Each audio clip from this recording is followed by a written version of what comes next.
Bienvenidos a esta nueva exploración. Hoy tenemos sobre la mesa un conjunto fascinante de fuentes, la verdad. Nos llevan desde el detalle de cómo medimos el agua que corre por un río, hasta la tarea, bueno, bastante compleja de gestionar ese recurso. Y por el camino tocamos conceptos grandes. Clima, atmósfera, la energía que lo mueve todo, tenemos apuntes sobre instrumentos hidrométricos, políticas de gestión del agua, los riesgos asociados, sequías, inundaciones. Una distinción curiosa entre balances hídricos e hidrológicos e incluso, fíjate, principios de termodinámica. Vale, vamos a intentar conectar estos hilos. La misión es sacar la esencia, ¿no? Ver cómo se relacionan estas piezas que parecen un poco dispares. Queremos obtener una imagen clara, útil. Quizás empezamos por lo más tangible, la medición misma. ¿Te parece? Me parece una buena idea, sí. Empezar por cómo cuantificamos el agua, pues es la base de todo. Las fuentes describen las herramientas, las técnicas que nos dan los datos fundamentales para entender lo demás. Sin medida, poco podemos gestionar, la verdad. Entonces, a ver, ¿cómo sabemos cuánta agua lleva un río o un canal? Las notas hablan de estaciones hidrométricas. Suena importante eso. Y lo son, lo son. Imagina una pequeña instalación, ahí, en la orilla. Ahí se concentran los instrumentos, algunos miden el nivel del agua, como las miras, que son básicamente reglas graduadas, vamos, o los limnígrafos, que ya son más sofisticados. Esos registran el nivel continuamente, dibujan una gráfica. Ah, vale. Y otros, como los correntómetros, también los llaman molinetes, Sí, esos se usan para medir la velocidad del agua, a distintas profundidades, claro. entiendo. O sea, unos registran solos automáticamente y otros necesitan que alguien vaya y apunte la lectura, ¿no? Exacto. ¿Y por qué tanta variedad de chismes? Mencionan flotadores, cables con tarabitas, creo que decían, hasta trampas de sedimentos. Pues porque medir el agua es más complejo de lo que parece a simple vista.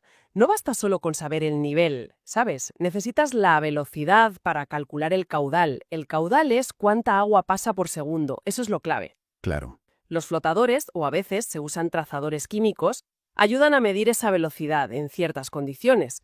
Y las trampas de sedimentos pues nos dicen cuánta tierra, cuánto sólido arrastra el agua. Eso es crucial para saber cuánto durará un embalse, por ejemplo, o para la calidad del agua misma. Entiendo. La calidad también. Claro. Y luego tienes los puntos fijos de referencia, las secciones de control, todo eso asegura que las mediciones sean consistentes, que sean fiables a lo largo del tiempo. Cada herramienta aporta una pieza del puzzle, digamos, para entender cómo se comporta de verdad el río. Vale, vale, me queda más claro. Tenemos los datos, entonces, gracias a estas estaciones. Pero claro, los datos por sí solos no solucionan nada. Y aquí es donde entra la gestión. Y las fuentes indican que, por ejemplo, en Colombia, esto se conecta con muchísimas otras áreas. Exacto. La gestión del agua no es un compartimento aislado, ni mucho menos. Las notas lo ilustran muy bien con ejemplos de políticas colombianas de finales de los 90. Hablan de políticas sobre biodiversidad, sobre bosques, residuos, producción más limpia, ordenamiento territorial. Todas ellas, de una forma u otra, dependen del agua o impactan en su gestión. O sea que todo está conectado. Totalmente. Esto demuestra que hablar de agua es hablar de ecosistemas enteros, humedales, páramos, las costas. Es hablar de biodiversidad, de cambio climático, de salud pública, incluso de dónde y cómo construimos nuestras ciudades. El agua está en el centro de todo eso. Y uno de los hilos que recorre estas notas sobre gestión es el riesgo. Se insiste mucho en esa palabra. ¿A qué se refieren exactamente con riesgo hídrico? Pues fíjate, las fuentes lo desglosan muy bien, muy interesante. Por un lado tienes el riesgo por déficit, la escasez. La falta de agua, claro. Eso es.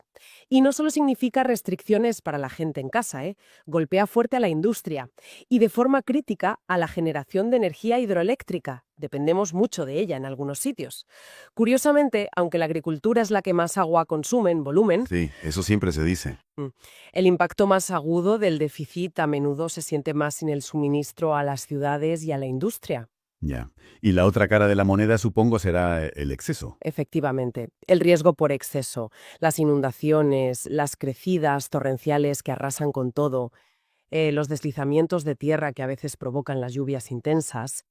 Y estos eventos no solo causan destrucción directa, que ya es terrible, Claro. sino que también pueden contaminar las fuentes de agua con lodos, barro, o destruir las infraestructuras que necesitamos para usarla.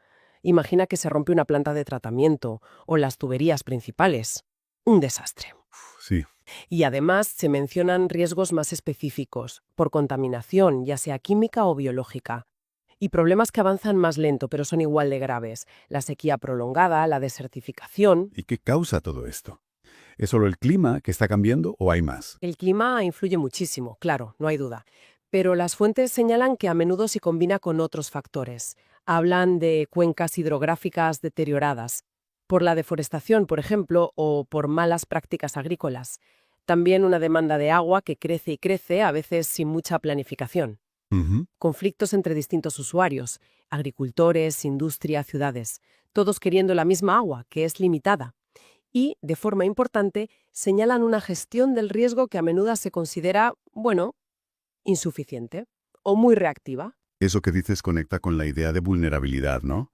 Las notas hablan de la vulnerabilidad del recurso en sí y también de nuestros sistemas para usarlo. Sí, exacto. Es una doble vulnerabilidad.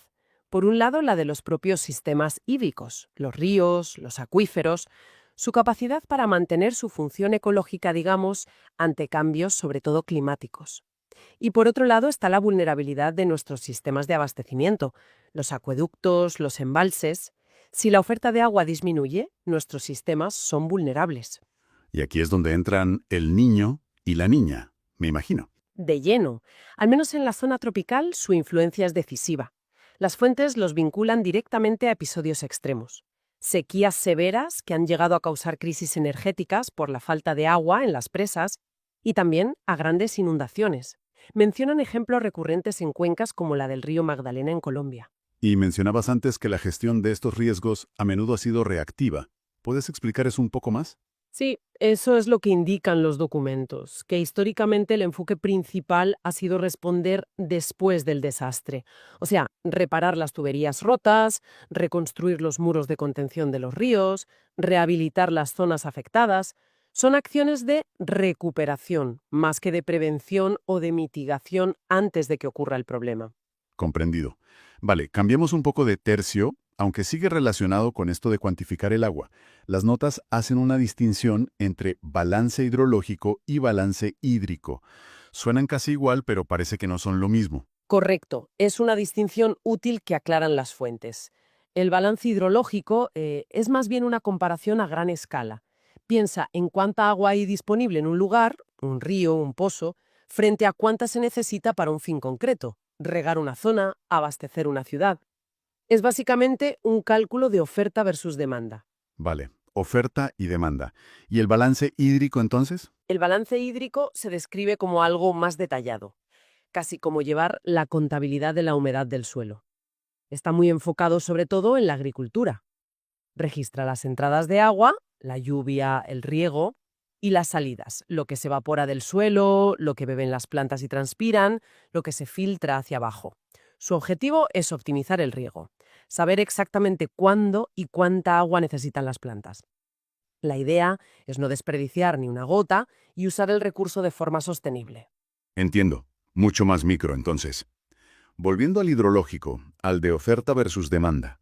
¿Para qué sirve calcularlo en la práctica? ¿Qué utilidad tiene? Pues tiene varias aplicaciones clave para planificar, ¿eh? Primero, te dice si puedes contar con un suministro de agua fiable, sobre todo en la estación seca, que suele ser lo crítico. Segundo, te ayuda a evaluar si merece la pena, por ejemplo, construir un embalse para almacenar agua de la época de lluvias y usarla después. Tercero, es fundamental para justificar una solicitud de permiso para usar agua.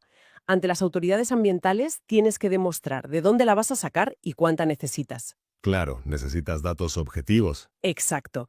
Mencionan como ejemplo a la CBC, en Colombia, la Corporación Autónoma Regional del Valle del Cauca. Tienes que presentarles ese balance. Y cuarto, pues ayuda a decidir si necesitas otro tipo de infraestructuras, como pozos, o si quizás la solución es invertir en sistemas de riego más eficientes para reducir la demanda. Y este análisis se puede hacer a distintas escalas, desde una finca pequeña hasta una región entera. Hablando de disponibilidad general de agua, más allá de estos balances específicos, ¿De dónde sale el agua que usamos y qué limita que tengamos más? Bueno, la fuente principal obviamente es la lluvia, la precipitación. Y la principal pérdida natural, digamos, es la evaporación y lo que usan las plantas, la evapotranspiración. De forma muy simple, lo que nos queda es la lluvia menos esa evapotranspiración. Pero, Siempre hay un pero. siempre. Las fuentes señalan un problema muy práctico. Mucha de esa agua o cae donde no la necesitamos directamente, o se va muy rápido en inundaciones arrastrando suelo y todo, o simplemente fluye por los ríos lejos de donde vive la gente. Esta distribución tan desigual en el espacio y en el tiempo nos obliga a buscar alternativas. ¿Cómo cuáles? Pues explotar acuíferos subterráneos con pozos, trasvasar agua entre cuencas, que suele ser polémico y caro, desalar agua de mar, que también es caro y consume mucha energía, o depender del deshielo de glaciares, que cada vez es más relevante y a la vez preocupante con el cambio climático. Y las ciudades, imagino, juegan un papel importante en esta presión sobre el recurso. Absolutamente. Las áreas urbanas son puntos calientes, concentran la demanda de agua y ejercen una presión enorme, no solo en cantidad, sino también en calidad, por la contaminación que generan. Esto tiene consecuencias económicas directas, claro. Más población significa más demanda, y eso encarece el tratamiento, la distribución, de un recurso que, como estamos viendo, ya está bajo estrés en muchos lugares. Entendido. Todo esto que hablamos, medir, gestionar, hacer balances, ocurre dentro del gran escenario del clima. Las fuentes repasan los elementos básicos. Sí, vuelven a lo fundamental, identifican los 5 pilares del tiempo y el clima, a saber, temperatura, presión atmosférica, viento, humedad y precipitación. Analizar estos 5 elementos nos permite hacer pronósticos del tiempo a corto plazo y entender el clima de una región a largo plazo. Son la base de la meteorología y la climatología, vamos. ¿Y qué hace que el clima sea tan diferente de un sitio a otro? Porque no tiene nada que ver el clima de aquí con el del trópico, por ejemplo. Pues son principalmente factores geográficos los que modifican esos 5 elementos básicos que te decía. Los más importantes que mencionan las fuentes son, primero, la latitud, o sea, lo cerca o lejos que estás del ecuador. Luego, la altitud. Más alto suele ser más frío y a veces más seco. La distancia al mar también es clave. El agua suaviza las temperaturas, ¿sabes? Ni tanto calor en verano, ni tanto frío en invierno. Cierto. Y la orientación de las montañas también. Crean barreras al viento, a las nubes cargadas de lluvia, el efecto Foehn y todo eso. Y por último, las corrientes marinas, que son como ríos dentro del océano que transportan calor o frío a grandes distancias. La combinación única de todos estos factores en cada lugar da como resultado su clima particular. Y la atmósfera no es solo el escenario donde pasa todo esto, sino que también nos protege activamente, ¿no? Según indican las notas. Cumple funciones vitales, ¿sí? Actúa como un escudo, nos protege de la radiación más dañina que viene del espacio y también desintegra la mayoría de los meteoritos por fricción antes de que lleguen al suelo. Contiene la famosa capa de ozono, ahí arriba en la estratosfera, que filtra la radiación ultravioleta B del Sol, la más peligrosa. Fundamental. Y algo crucial, retiene el calor terrestre, gracias al efecto invernadero natural. ¡Ojo, el natural! Mantiene una temperatura media en el planeta que permite la vida tal como la conocemos. Sin atmósfera, la Tierra sería una bola de hielo inhabitable. Vale. Y ya para terminar de atar todos los cabos, las fuentes nos llevan incluso a la física pura y dura. Balances de energía, termodinámica. ¿Cómo se relaciona esto con el agua y el clima? Pues es que es la base de todo. Realmente, los balances de energía, ya sea en escala planetaria o en un proceso concreto como la evaporación del agua, se rigen por la primera ley de la termodinámica, esa que dice que la energía ni se crea ni se destruye, solo se transforma. La conservación de la energía. Eso es. Y entender esto nos permite distinguir procesos que consumen energía, como la evaporación del agua, que necesita calor para pasar a vapor, son endotérmicos, y los que la liberan, como la condensación, cuando el vapor se vuelve agua líquida y suelta calor, esos son exotérmicos. Estos procesos de intercambio de energía son clave en el ciclo del agua y, por tanto, en el motor del clima. Y aquí tocan un punto que la verdad a menudo pasamos por alto o confundimos, la diferencia entre calor y temperatura. Las fuentes insisten bastante en esto. Es que es crucial no confundirlos. La temperatura es una medida de la energía interna que tiene un cuerpo, lo que sentimos como frío o caliente al tocar algo. Es una propiedad del cuerpo. El calor, en cambio, no es algo que un cuerpo tiene. El calor es la transferencia de esa energía. Es la energía que pasa de un cuerpo a otro porque están a diferente temperatura. Siempre fluye del más caliente al más frío. Ah, o sea, el calor es el proceso, la transferencia. Exactamente.